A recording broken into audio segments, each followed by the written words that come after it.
It's like a revolution rather than evolution, I suppose you would call it, isn't it? I think the other way round, probably. Evolution. Yes, sorry. Yeah. That is the. I'll re-record that. It's going to be an evolution rather than revolution. Yeah. Isn't it? Yes. Yeah. They'll never know. They'll never know.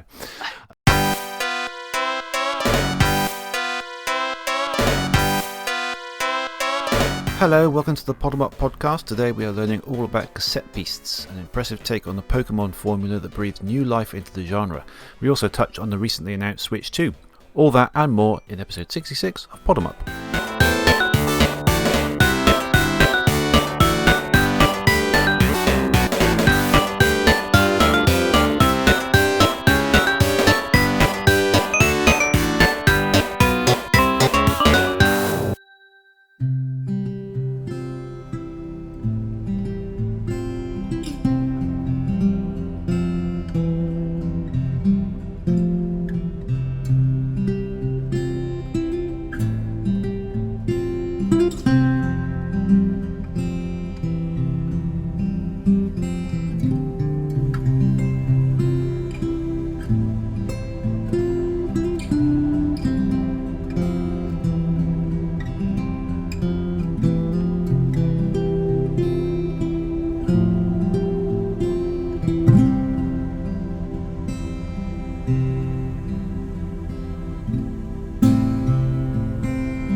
Welcome to episode 66 of the Podemup podcast.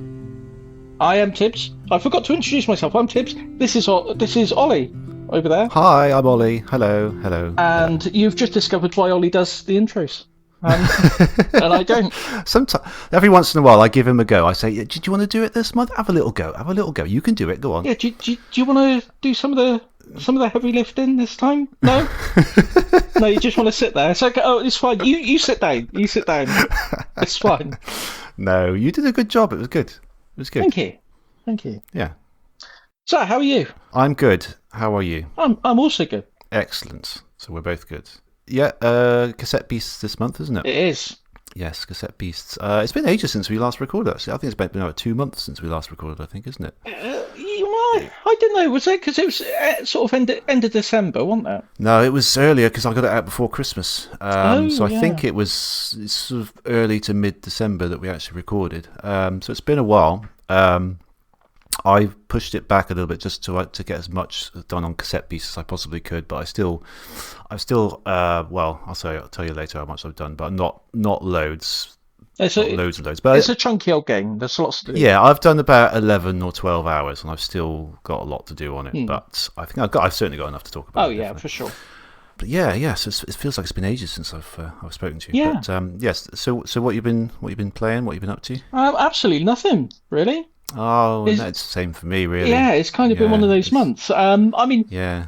It's not that I haven't played anything, but I haven't played anything new. I've been going through. You did a live stream.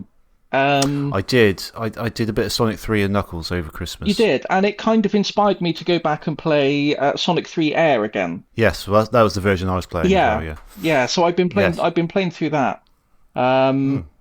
So there's not really much I can say. There's not much I can tell you about Sonic 3 that you don't already know. No, I know a fair bit about it. You know.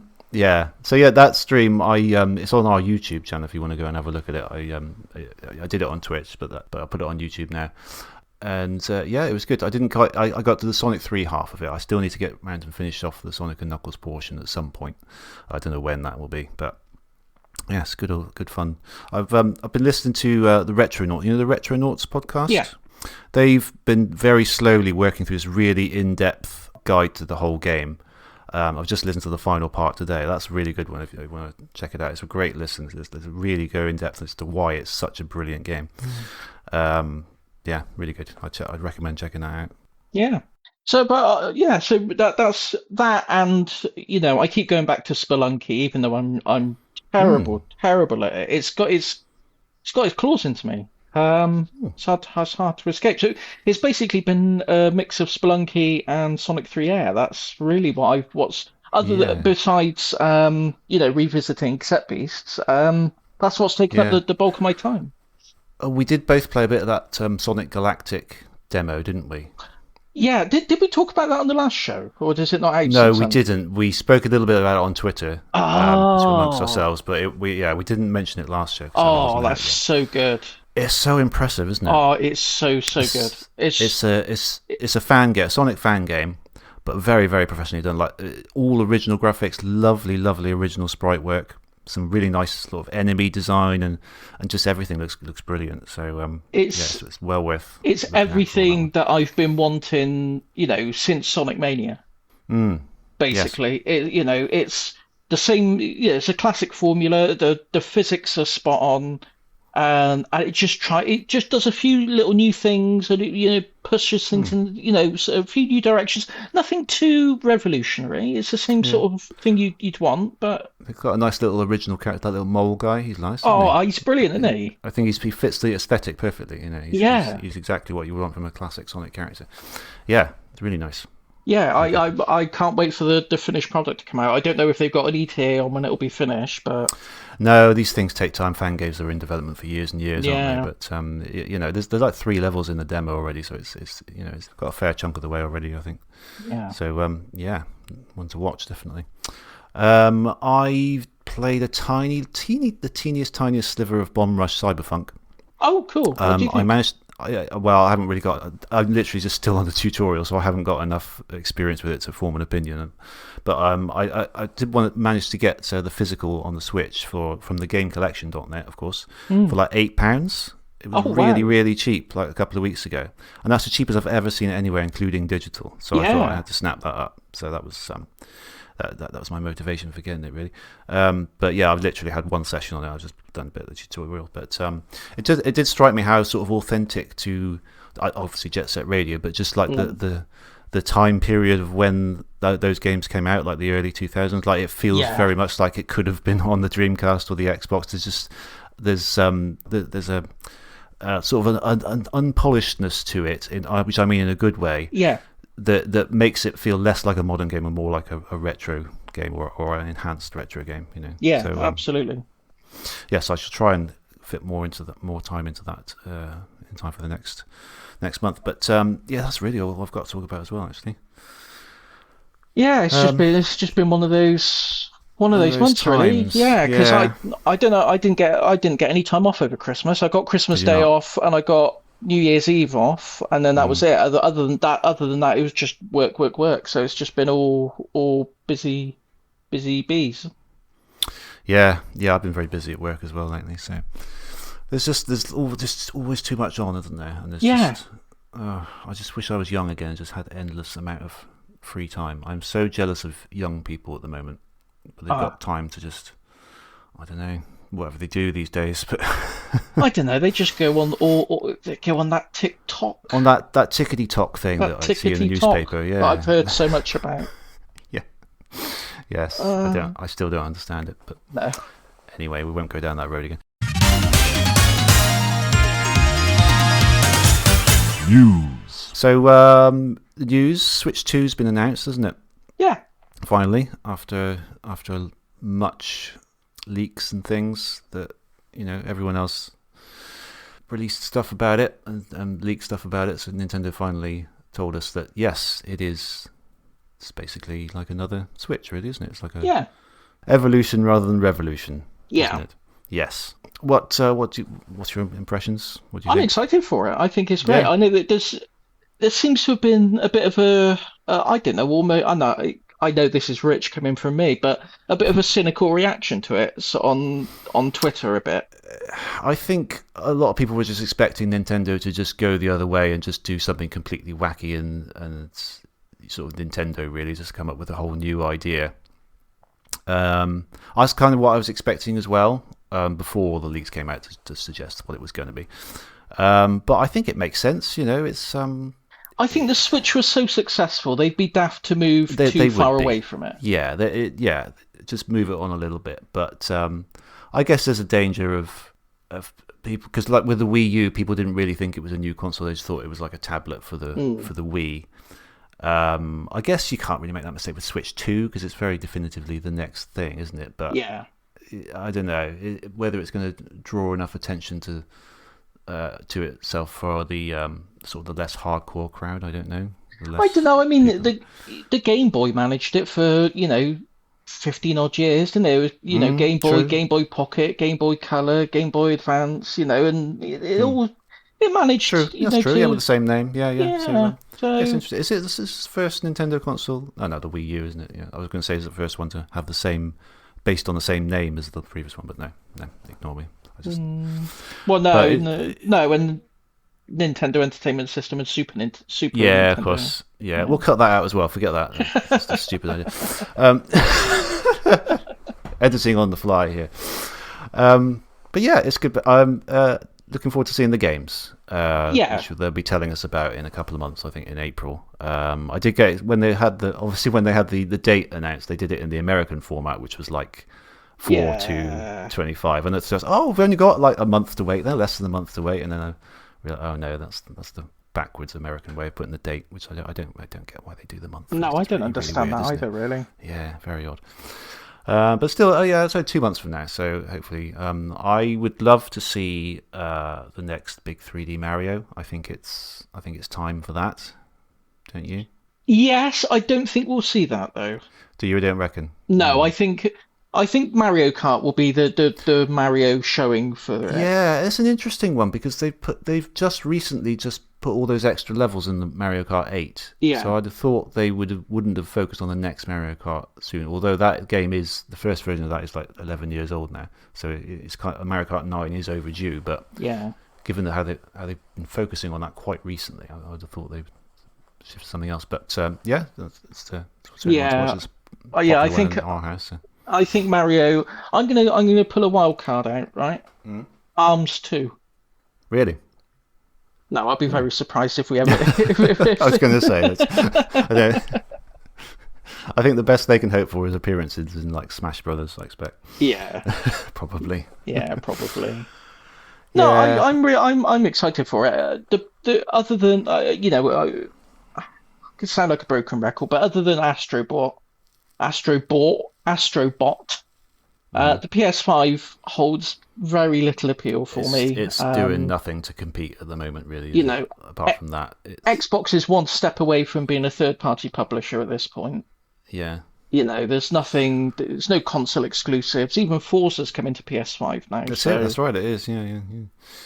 So Nintendo's like the last bastion of Yeah. consoles. Buying a console for the games that you can get on it and not anywhere else. Yeah, it's weird, that, isn't it? Like, yeah, it's almost like, what's the point in even getting a regular console anymore? But and I know there was a lot of talk about how people were disappointed with how it looks, and it's like, how many other ways can you make a screen with two controllers? Well, yeah, exactly. There's not it's not many different combinations. It's just a bit bigger, and it's just a better way of connecting the Joy-Cons. I think the same when like a new iPhone or a new Samsung's announced, everyone's like, oh, what's it going to look like? It's going to look like everything else. It's going to look like a phone. It's going to look like a shiny black rectangle.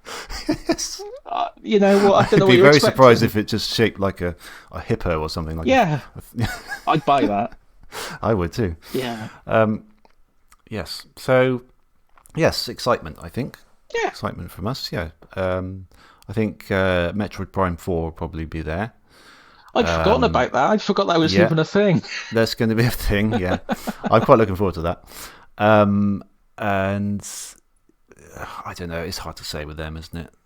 They'll rely on their regular ones. I'd love to see a new Kirby, like a sequel to Forgotten Land would be lovely.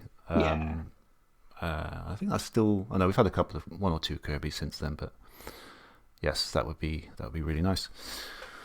So yeah, we'll cover that in probably a couple of episodes from now, I should think. Yeah. Any other news you want to talk about? No, not really. I mean, there's been a big news about PlayStation going down, but I'm not really that fussed. Oh yeah, there was an outage today, wasn't there? Yeah. of recording. Yeah. There was I lost track with the whole Super Sega thing that we talked about last time. Yeah, but there's been yeah. loads of developments since then. But my favourite one was the letter that they claimed to get from Sega Europe. Did you read that? Do you know what? I did hear about this, but I've forgotten it. Give me a Luckily, refresher. The news was that Sega Europe were sort of not happy about using the name and using whatever. So they sent up a cease and desist and everything. But then the guy, I think it was around Christmas time, the guy claimed that they'd had another letter from Sega Europe, and I've copied it into my notes because I just think it's hilarious. I'm going to read it out. So this is supposedly what Sega Europe sent to this guy. It's greetings to whomever of Super SPGA group may concern. We are sorry to have interfered with your gaming console project without providing any evidence of your wrongdoings regarding these ongoing matters. We actually approve of your product and appreciate your contributions to the gaming community / industries across / around the whole world. Please understand that some of our legal team employees / associates behind the false takedown requests intentionally made false reports in order to commit crimes in the names of your group members for no reason. Please go ahead and continue your projects alongside keeping all of your manufactured units. Please feel free to contact Sega's offices for assistance if you need help regarding your Super Sega Super SPGA console development. Please go ahead and report some of our legal team employees / associates behind these unlawful attacks for misconduct, harassment, etc. Sincerely, Sega Europe Legal Department. Right. I mean, seems legit, right? Yeah. Yeah, nothing suspicious there. Nothing suspicious there. That's definitely an email from Sega Europe. Absolutely. I mean, the whole thing is just absolutely hilarious. It's ludicrous.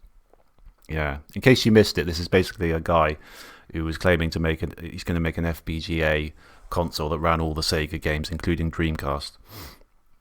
And it seemed it just increasingly unlikely. And you saw the videos of this guy who's just beyond description. He's hilarious.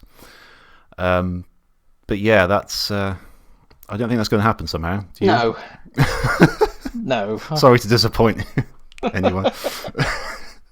not looking too likely that you're going to get your consoles. And there were some issues about people saying they haven't been refunded. I don't know if that's been straightened out or what, but yeah, it's entertaining if nothing else. Assuming you didn't put a pre-order in. Right, should we? There's not really anything else to talk about, is there? Really, other than Cassette Beasts? No incoming indies. No. I meant to have a look for one. I didn't in the end. I haven't really seen many lately that I've been. Wow, I'm gonna go and buy that. But I'm sure they're out there. Someone somewhere is making a good game. all the listeners, they tune in. Any incoming indies? Go look yourself. Go, just have a look. Just have a look. Go on Kickstarter. You'll find loads of them there. It'd be great. We're not looking for you. You have a look. I'm tired of looking. I look for you every month. You go and do it yourself for once. Well, right, we've probably got a lot to talk about on Cassette Beasts, so let's get on to it. Yeah, let's do that then. Yeah, okay. We'll be back with that in a second.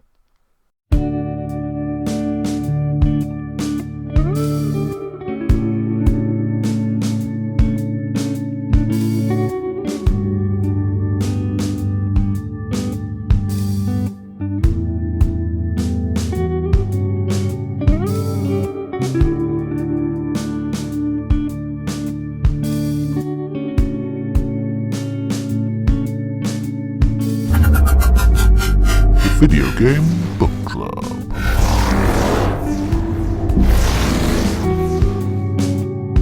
Do you feel it? The lack of wind, but abundance of air. We're all in the same ship, floating somewhere without any aim, but at least we're together. As we tether and link our arms as we think that there's no getting out here. I don't know you, but we'll make the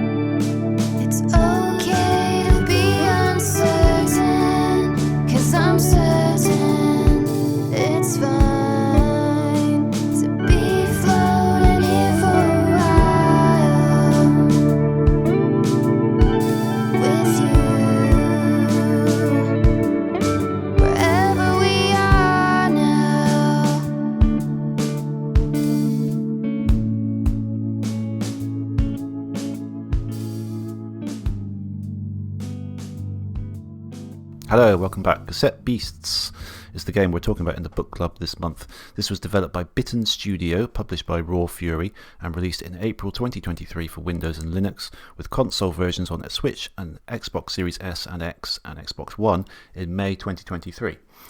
Super Rare Games released a physical edition for the Switch in June 24, and it was also just recently ported to iOS and Android in January 2025. Its normal price on Steam is about £16.25. So, you know Pokemon, right? I've heard of it. Well, this is like that, but just way better. Yes. Yeah, that's it. That's the extent of my synopsis. That was basically my synopsis as well. yes. It In really short, is. It's Pokemon, but better. But it really better. is. Yeah, I mean, if you want us to elaborate further, we can do that, I suppose. It's a top-down RPG, 2D sprites mixed with a simple 3D environment, all of which sort of mimic a simple classic Pokemon-style retro look, I would say. Yeah. You're a character, you can fully customize their name and appearance and gender and all sorts. And you find yourself lost on this island, which is inhabited by other people who have unwittingly wound up there one way or another, and some of them have been there for many years, actually.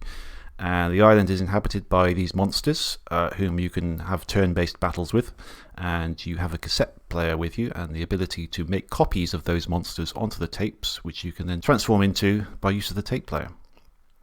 That's kind of how it works. That's so the long and short of it, yeah. Yeah. So you talked about this, I think it was a couple of years ago, didn't you? In the What You've Been Playing, you gave a mini book club of your own, as I recall. And I re-listened to that recently since the last episode. And I suspect we'll just be repeating that quite a bit because you gave a very thorough synopsis of it. But that's all right. We'll just repeat ourselves in case you didn't hear it.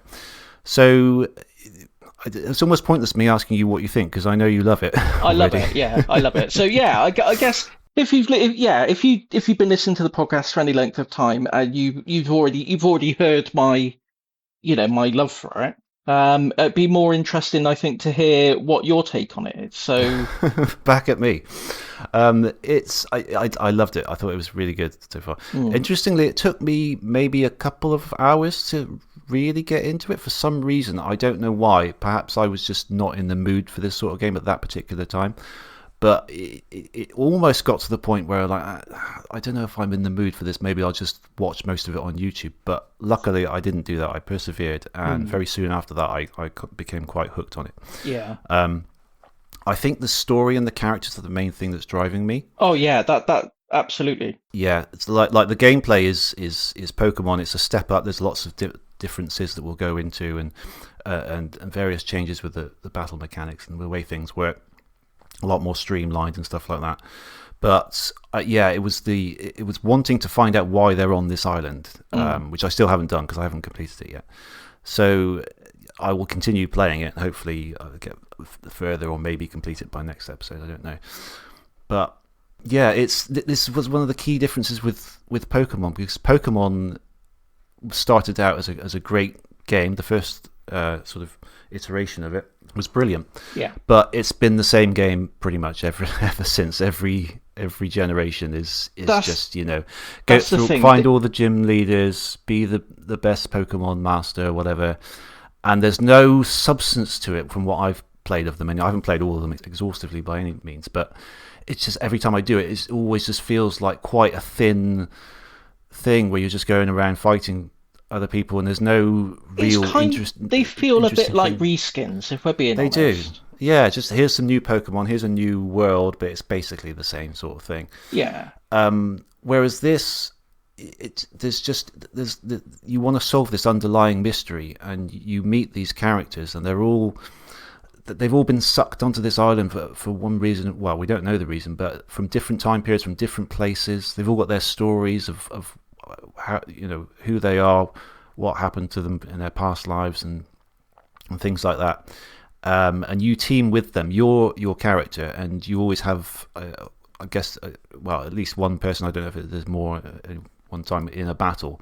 So you've got a partner, and you can switch between the characters that you meet. There's certain characters that you can be partners with, and you get to know them over the course of the thing. When there's like points where you recover your health in these little and you sit around a campfire, little campfire, and that's where you can recover your health.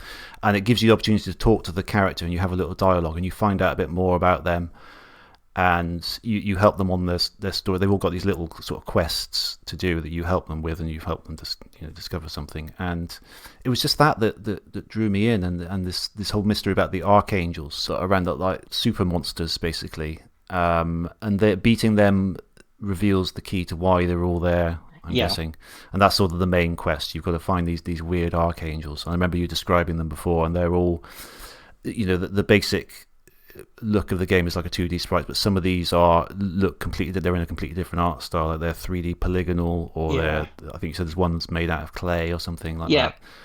And the characters remark that they look weird. They don't look right in the world. Yeah, and I love that. I really love that.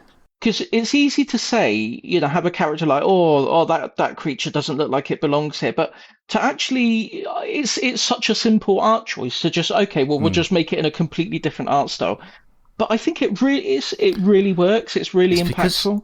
You see that so rarely in games. The only other example I can think of is Undertale. I was going to say Undertale, the flowery bit at the end. Yeah, the final boss where it looks completely different to the whole style of the game. And it's very, very shocking then. And it's quite shocking now. You get what they mean when it's disturbing, because it's not disturbing for us to look at, because it's just it's something we could see in another game perhaps, but you can see why they would find it, and it's just a great way of saying this thing doesn't belong in this world. Yeah, it's just something really just out of their normal realms of perception, sort of thing. They can't. Yeah. It would be like you walking down the street and seeing a pixelated character. Yes, exactly. Yeah.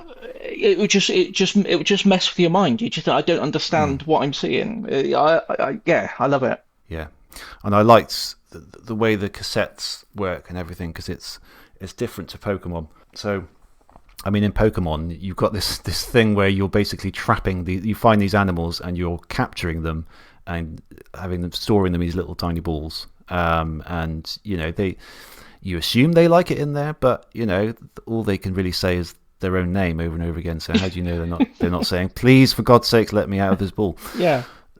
That's not they very nicely step around this issue by having you make copies of the creatures that you get, that you encounter. So when you're in a battle with a random beast that you find, obviously they're dotted around the map and you can see them, you can walk up to them. You're in a battle, turn-based battle, and you can set your tape players to record. And over the course of a few moves, it'll tell you what percentage you're likely to get, and you can get different tapes to record better qualities for certain animals and things. And when you record them, that animal's still there. You haven't taken him away. You still got to fight him and finish him off, but you've got him recorded, so you can use that animal. Yeah, you get their essence, really, don't you? Get their all their moves and their physical appearance and things, but you don't actually capture them. Yes, and I thought that was a very clever way of doing it, and to make it more distinct from Pokemon as well. Yeah. And the designs of the monsters are really good as well. I was going to say that kind of ties in. I think I mentioned it before, on the previous show when we talked about it. But one thing that bugged me a bit about Pokemon was some of the designs of the Pokemon. Where the famous one being like a bunch of keys. A bunch of keys and a bag of rubbish, I mean, to be fair, I think in this episode there's going to be a lot of Pokemon bashing. There is. Because, I mean, it's a good series, but it comes from a place of love. It's just that Pokemon's sort of rested on its laurels a bit. It's just gone stale. It hasn't evolved. And this, good choice of word. Yeah. And this game shows all those issues that have grown with the series, and it provides new ways of looking at them. So it will sound like we're really down on Pokemon. We're not necessarily down on it. It's just that this game does it better, I think, all in every way, really, kind of. Yeah. But some of the designs in this one, so you will get ones like traffic cones, and there's one that's a shower head that's spurting like a shower down, and it's made of like a shower head. But I don't know if you've got that far yet, but there is an in-game explanation that makes sense as to why. I remember you saying this before, yes. Yeah.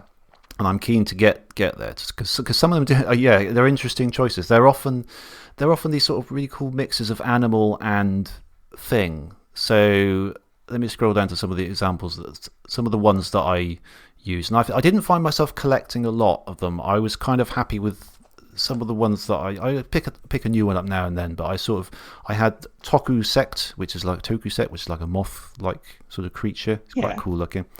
And I had like Blossomore, which is like a plant dragon thing, which is my plant one. And I've got a Mana Spear, which is like the evolved form of Squirey, which is like a cool sort of digging creature who's also a knight. He's got like a knight's helmet. And another really good one that I found had some quite good moves was Robin Dam, which is like a Robin Hood type character crossed with a toy robot. And there's just some really nice like mixtures of two different things together, and they look really cool. Yeah, a lot of them. But Blossomore, I hate fighting though, because they got a horrible habit. They can heal themselves and heal the party.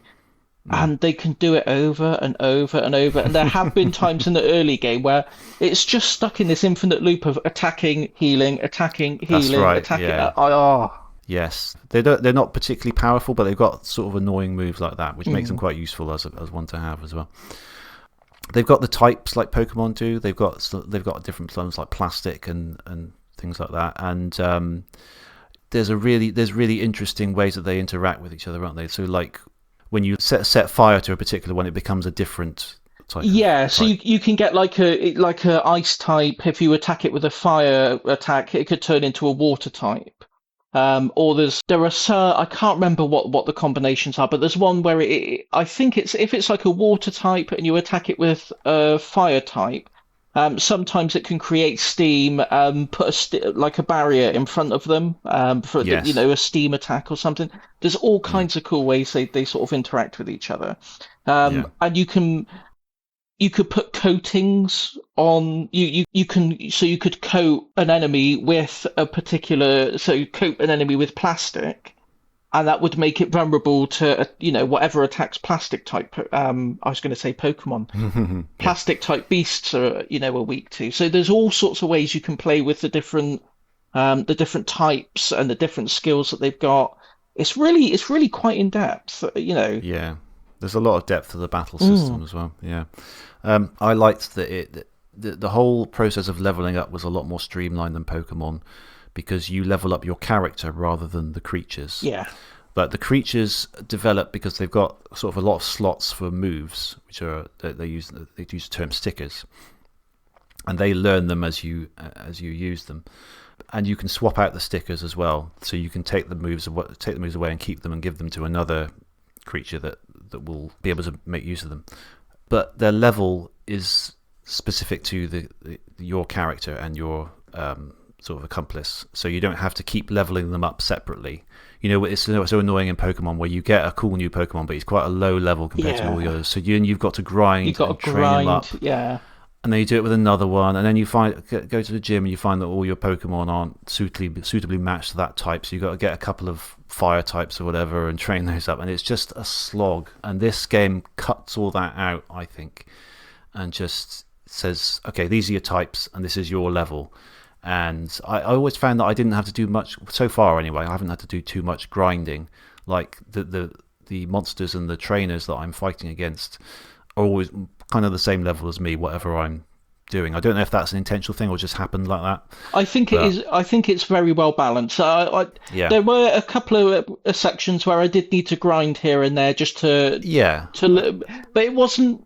It was more grinding to like learn new skills or level up certain abilities rather than because I wasn't strong enough to face a boss. It was more a case of wanting to customize my particular skills and stuff that I wanted to take into that battle. But it's the leveling and the balancing is really good. There's very little.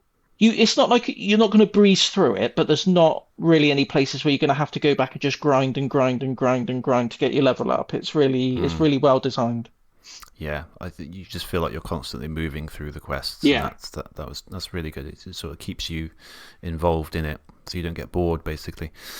I'm just having a look what other sort of points we haven't touched on really. But the fusions. The fusions, of course. Yeah, this amazing thing where you can fuse with your partner and whichever two monsters you've got will will literally fuse together and create a new one that's a mixture of both of them, and it's sort of procedurally generated. I think the way they do it is that they've, according to Wikipedia anyway, they all the monsters are designed in a modular fashion. So I guess the head is separate from the arms and things, and then they just have a bit of code that merges them together, uses sort of body parts from different ones, and then gives them an overall color and things like that. So it's very clever. It is, how it does it. And they all the ones I've seen look like they've been designed anyway. So I mean, it's quite convincing. As you fill up your roster of different beasts, you do notice there are repeating patterns of how they're fused together. And I think I suspect there's probably some that have been designed, certain combinations that have been designed specifically to look really impressive. But even then, it's such a neat idea. It's so clever. It's the kind of thing like they didn't have to do. Like they were already winning. They were already doing a really good game, and this like an extra layer on top, like the icing on the cake, and it's just like this amazing sort of fusion idea. And that leads us onto the music. Because there's a very decent soundtrack underneath it all anyway, but a lot of the tracks have vocals, like a layer of vocals that will come in, such as in a battle when you fuse, you suddenly get these vocals for the track that you've been listening to, kind of layered over the top. And then there's a town that you wander around in. It's got lots of NPCs and buildings and things. And sometimes when you go in certain buildings, that vocal layer will go over the top as well, and that's a lovely tune. It is. The Wherever We Are Now. Yeah, it's just it fits the whole scene so perfectly and explains that how they all feel about that they're all lost, but they're all together in this nice little community that they've formed over the years. It's sort of a union of people that are all just lost and confused, but they've got each other, and it all says that in the song, and it's great. Really, it's so really good. Nice soundtrack. Fantastic. It's so good, and it really hypes you up as well when you're like say one of the battles with the archangels, and you fuse, and the lyrics come in and everything. It's just it just gives that. Just gives it that step up. Yeah. But this game does have the equivalent of Gym Leader. It's got 12 rangers to defeat, and they're just they're good characters in themselves. Really, they're all interesting. They've all got these sort of gimmicks going on with them. But it's much better than Gym Leaders because you don't have to go through this rigmarole of going to the thing and then fighting loads of minions first, figuring out what their type is. You just have to sort of explore the world, and the world is sort of big and open. You're not gated from point to point like you are in Pokemon. You once you've done the first few segments of the game, you can then pretty much go anywhere really. And you've got to find these rangers, and maybe there's something you've got to do first in order to access their fight. But it's just a fight, and then it's just a tick on your ranger chart really. So it's a lot less laborious than the Pokemon equivalent. Yeah. And I liked exploring the world as well in general. Like it feels a lot more platformy because you can jump, and rather than sort of based on this rigid sort of RPG world, like sort of a layout, I think it was made in Godot engine, and it's just like the whole thing's like a physics thing anyway. So you're just jumping around this what would normally be quite a rigid top-down 2D world, and you can jump on the different platforms that are around. And when you get certain beasts, they give you abilities within that world, like a dash or a float and things like that to reverse it, and then to get to new areas, you can bash through rocks and things like that. So, I enjoyed that aspect as well. Yeah. I can't remember. I mean, the last Pokemon game I really played through intensely, I think, was probably Pokemon X or Y. I can't remember. So I may be forgetting some fantastical story nuances that someone will reply to the podcast and say, well, no, you forgot all about this amazing story point. But I don't remember really there being anything to the gym leaders in Pokemon. It's just in my experience. No, they're just I'm just the guys leader of that this are good gym. Yeah, there's guys that are good at Pokemon battling, Yeah. and you don't even really usually just talk to them very much at all. Really, they're just Exactly. Yeah, Exactly. yeah, I But think that's my experience of it as well. I think it's such I think in Cassette Beasts, it's such a well realized little world. You really do feel like all the Rangers, they're not just the elite Cassette Beast battling people. They've got a job to do within this little world, and they're part of the community, and everyone knows them, and they know other people, and they've all got their own little backstories, and it's really fleshed out, and you really feel like you're walking around this little living community where they've all got their own little jobs to do, and they're all trying to get by the best they can in this weird situation they found themselves Yeah. in. And I think Yeah. that's something really compelling that I think it's been missing from Pokemon. Yeah, I've been saying it for ages. Pokemon need to do something like this. Yeah. You know, I mean, I think this is aimed at a slightly older age group than what Pokemon Oh, for usually sure, hit. yeah. I think this is more for the people who grew up with Pokemon and are now grown up themselves, so they can handle something a bit slightly heavier. But I haven't seen too much that isn't child friendly so far. I don't know how more serious it gets later on. I mean, it's not going to get any. It's not. There's nothing R-rated in there, but I mean, No. people die. Yeah. You sure. know, there's you meet. I don't know if you met Barkley yet. Barkley. The dog. Describe the dog. No, I haven't. No. He's got a bit of a sad backstory. Okay. And I think people would, kids would probably find that a little bit sad, but yeah, Yeah, Pokemon just need to do something more like this. Like they need to get away from this gym leader structure that they seem to be tied to, and just have a bit more of an open world, a bit more exploration, and a bit more storytelling. It doesn't have to be a super serious thing. They can keep it, it's sort of aimed at kids and more for sort of family gameplay. But they just need to have something a bit more compelling in it than just fighting. Yeah, Pokemon and trainers. just shake it up a bit, make the world a bit more interesting. Give it, do something more with the battles, evolve the formula a little bit. Don't just keep I mean, doing the there is same that thing. open world one. Is it Arceus Evolved or something? I never like played isn't it? that I haven't- one, yeah. I haven't played that. I don't know what that one's like. To be fair, maybe that's a bit more like this. Who knows? But I know there's certainly loads and loads of generations of Pokemon that I haven't played. But I think the general consensus is they're mostly the same sort of structure. But yeah, this just shows how good you can make it. Yeah. That sort of thing. And again, it just comes back.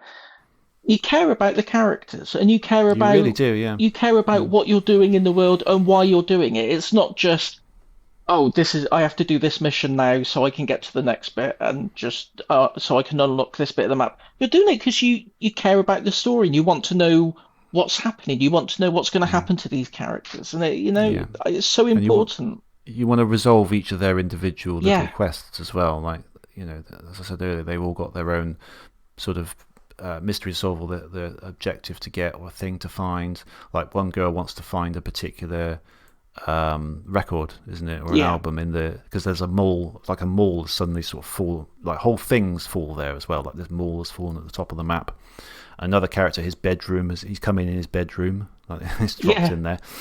And she wants to find this record because it means something to her, and she discovers that it's the same band, but it's a record that was never released in her reality. It's like an alternate universe version of that record with completely different songs on it, which is an interesting thing, which I'm sure will unravel as I explore more.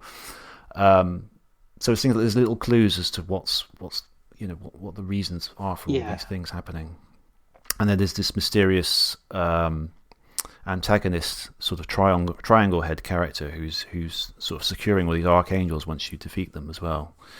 So I don't know what his deal is, but You find I'm out. very interested to find out. Yeah. So you keep getting these little nuggets, these little bits that sort of unravel the whole thing, and it's just like, I want to know what the next thing is. So definitely going to keep playing this. Absolutely. Yeah. Is there anything else to talk about, really? I mean, there's little details and things, but not without going into spoilers, really. I think if you do want to, it sounds like you're gonna try and plow on and complete the game. Hopefully, eventually. I don't know how long it's going to take. It might take me a little while. Yeah. When we do, let's record a little thing where we just talk about the whole game. I think, and we'll yeah. put it out, like we have done before, although it's a bit late this time with other sort of story-heavy games. We'll put out a little just recording, 10 minutes of us just talking about the whole story. Yeah, and I everything think that'd for be those good. who Yeah, because wants I to would hear like it, to get your, especially on the some of the end game stuff. I think I'd like to hear your opinions on that. So that'd be good. Yeah, we'll do that. And Definitely. we should probably try because there's like a free multiplayer update that's been put There on is, since yes. the release. So it would be Yes, that good looked to interesting. have a go at that at some point as well. Yeah, I don't know what that's about because I'm sure at the moment our levels are very mismatched. I suppose. So Probably, I don't know, yeah. I don't know how that's going to play out, but yes, interesting. Yeah. And there's been like DLCs up things. Yeah. Has there been like DLCs? Yeah. Yeah, 2 DLCs, yeah. One of them is like an extra quest. It's a whole extra part of the map that gets unlocked, and there's a whole sort of sub quest you go on there. And then the second DLC is kind of a bit like a boss rush type mode. There's another part of the map that you can go to, and there's an in-game explanation as to why what's happening is happening. But it's effectively a boss rush where you can earn resources and things like that to help you catch anything that you might have missed in the post-game sort of world. Yeah. So, By the way, I remember last time you said that there was one achievement that you couldn't get. yes, The bootlegs. bootlegs. That's it. The water bootleg. Yes. So these bootlegs randomly appear on the map, and they're just bootleg versions of these creatures that instead of, if it's normally a fire type, it'll be a water type. So like water moves and stuff. I've got that achievement. Oh, you haven't. If I could give it to you somehow, I would. You can. But can you? Yeah. You can give someone an achievement. No, How? but you can. Oh, I can give you the water one. You can give me the water one. Oh, I'll give him to you. Oh, we're gonna have to sort that out. Yeah. Yeah. I didn't know you could trade them. Yeah, That's you can cool. trade them. Yeah. Oh, yeah, definitely, because I don't need it. It's fine. But yeah, I saw it. I saw the flashy bootleg one. Oh, there's a bootleg. I can get it, and it was a water one. Oh my god, that's the water one that Tibbs needs. What are the chances of that? Because later in the game, I don't know if you've got there yet, but you can get one of the items you can get is a ceremonial candle. And you burn the candle, and then you have to sacrifice one of your tapes. And if once you do that, if you sacrifice like a water tape and you use the candle, it takes it out of your inventory. And then the next fusion you encounter in the world has a higher chance of being a bootleg of the type that you sacrificed. Interesting. Okay. But it's not 100% guaranteed. It's just a higher chance. And I've gone through about 3 or 4 of them, and they're expensive. They're expensive. And I've got like 3 or 4 of them, and I still haven't got the bloody water type. Well, I've got the answer to all your problems. Yes. It's the little stick guy. A little twiggy man, basically. So he's a water type. Oh, we're gonna have to sort that out. Yeah. I don't know how it works. But yeah, okay, it's yours. Yeah, I think that's kind of it, really. Yeah. But it's just a really good game. If you like Pokemon, you will love it. You really will. Definitely, well yeah. worth it. If you've ever enjoyed Pokemon, then I think this is sort of replaced Pokemon in my heart for me now. I think this is my Pokemon now, and I'm hoping, I think they've got some more DLC up their sleeve. But I'm hoping it's done well enough that we get a franchise out of this. I'm hoping there's going to be some sequels a sequel. Yeah, fantastic. So there's definitely room for the story to continue even when it's been resolved. So I'm hoping that they keep up the good work with this, and I love it. Fingers crossed. Yeah, cool. I think it's done fairly well, isn't it? It seems to be like I think so. Fairly popular game. Yeah, and it's often very, very cheap, isn't it? It's not unusual to see it for a couple of quid sometimes. No. And even full price, it's not that expensive. It's not, it's only worth it for the product. Like it is. 15 quid, 10, 15 quid. Yeah, I think it's like a sort of a 20-hour odd game, I think. So there's plenty of content in there. Yeah.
So next month we're going to keep it a little bit more simple, a little bit quicker to get done.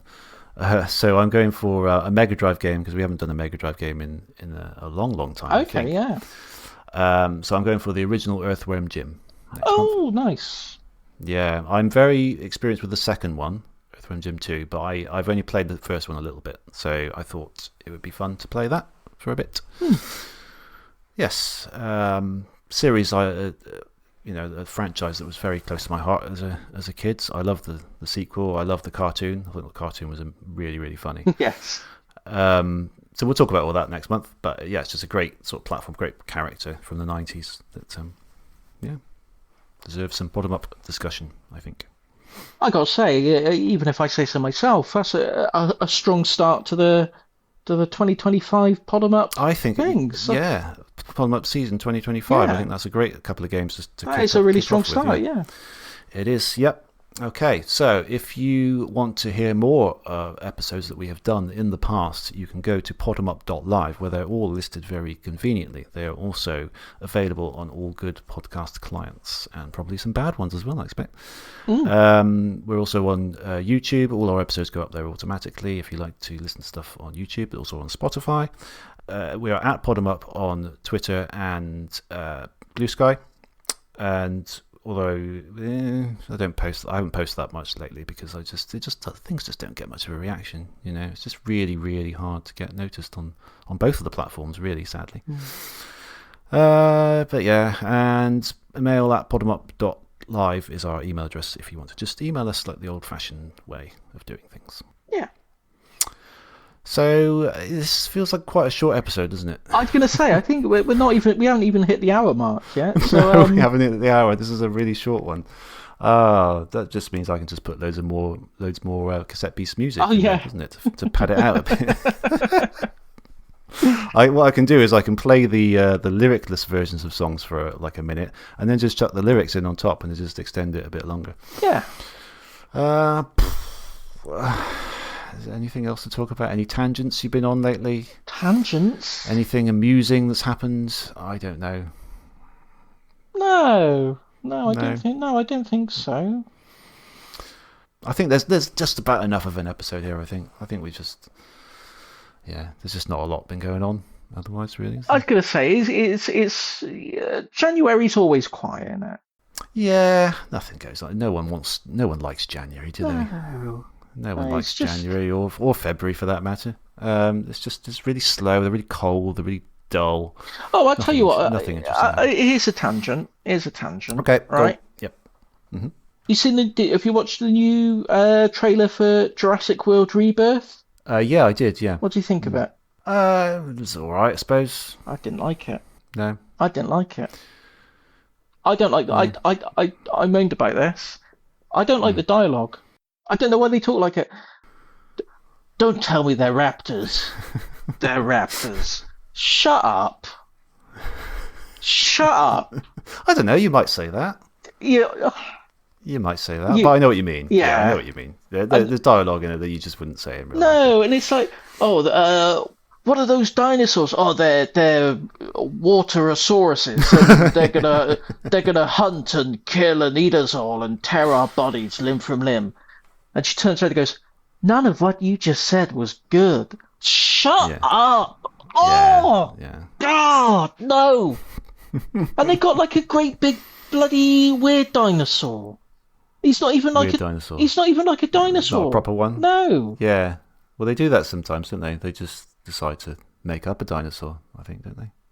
Well, I know. They definitely did. They did that genetically engineered one in Jurassic World, didn't they? But I don't know. I don't know if this one ignores Jurassic World. I don't know if this is like a redo. Does it? Is it? Oh, yeah, it did look a bit because it's got none of the any of the previous cast in it, has it? No, and they say that the dinosaurs only exist on the island, and the whole point of the previous three films is that they were all over the place. It's called Rebirth, isn't it? Yeah. Well, that's that. Yeah, because I saw the most recent one recently over Christmas. It's not great. No, it's not great. It's all right. It was better than the one previous to that. That was just. I predicted every single thing that was going to happen in that whole movie. But it was all right. But they kind of got some point where dinosaurs are everywhere now. There's not much wiggle room now, is there, for that? Like they're I think that they did the best they could with it, with all the locusts and everything, I suppose. But I kind of see why they would do a rebirth or a reboot. Yeah. Because they've sort of boxed themselves into a corner, really, haven't they? But Yeah, they did. they've kind of done everything with in terms of dinosaurs attacking people. They've kind of done everything already now, isn't there? So there's not much more room to go, really, is there, for the It's not franchise? really, But they're still doing it. I mean, personally, I'd have probably left it at Jurassic World. I probably wouldn't have made any more. I than liked that. Jurassic World. I thought that was quite fun. I thought that was all right. Yeah, that would be the best place to leave it. They shouldn't have done anything since, really. Yeah. Anything else? I think that's. Well, should we stick with movies and talk about Sonic 3? Have you seen Sonic 3? Oh, I haven't seen Sonic 3 yet. No. Yeah, no, it's good. It is good. I was expecting it to start going downhill at that point because the third one, Yeah, the third one's usually a bit. I can't decide whether 2 or 3 is better. 2 is kind of fondness in my heart because it's kind of loosely based on Sonic 3 and Knuckles, which is my favourite game. So it's got that going for it. And this one is based on Sonic Adventure 2, and it borrows quite a lot from it, and it sort of ties it up in quite a nice way, and is very sort of action packed and very entertaining. It is really good. Yeah, I really enjoyed it. And there's a fourth one coming now as well. Oh, really? Which is, okay. Yeah. Sonic 4. There's and we know. Oh, they're not going to base it on Sonic 4. No, I don't think so. You see, I won't spoil it, but you see the characters at the end that are going to be in it, and you kind of think from that you kind of base which of the games they're going to probably loosely base it on. Is it Chaotix? No, it's not Chaotix. Oh. I won't say what it is, just in case. Okay. I mean, just in case anyone doesn't want to say. But although it is everywhere now, so. But anyway, it's good. I just think it's so weird that we're living in the sort of parallel universe where after that very first trailer from the very first movie, they changed the design, and then the whole franchise became a huge success. Yeah. We're living in that weird parallel universe where that happened, and they didn't just release it as it was, and then just it failed and stayed at one terrible design character. So it's really weird. Isn't it? I'm not just saying this because I'm a Sonic fan. But they're just genuinely good films. They are. My wife doesn't get them. She hasn't seen any of them, and she said, she rolls her eyes and says, "Oh, why do you want to watch that?" and everything. But I just keep saying they are actually good films. Yeah, they're just. They are entertaining. Yeah. They're great. Jim Carrey is fantastic in it. I think we're living in a bit of a golden age for video game movies at the moment. We got and I think the success of Sonic is a big sort of part of that. It showed a lot of companies that you can make a success out of it. The Mortal Kombat film I thought was really quite good. The new one. They got a sequel to that coming out soon as well, I think. Oh, right. So yeah. I enjoyed that one. I thought I was really good. Mario I thought was brilliant. I know it's cool to say it was rubbish now. The opinion seems to have shifted against it now, and everyone thinks it's rubbish. I thought it was great. I thought it was good fun. It was there wasn't much meat to it. It was basically just a string of Mario stuff. But that's kind of what you went there for. Exactly, it's what I went there for, and it was great. I enjoyed it. Yeah. Sonic films are great. Yeah, it's good times all round for video game movies. Yes. Well, there you go. That's given us an extra sort of second wind of 10 minutes. Yeah, we've hit the hour mark Movie now, discussion. So we can sign yes, off. we can start. Right, clock off. Hour done. We're out of it. See you next month. Bye.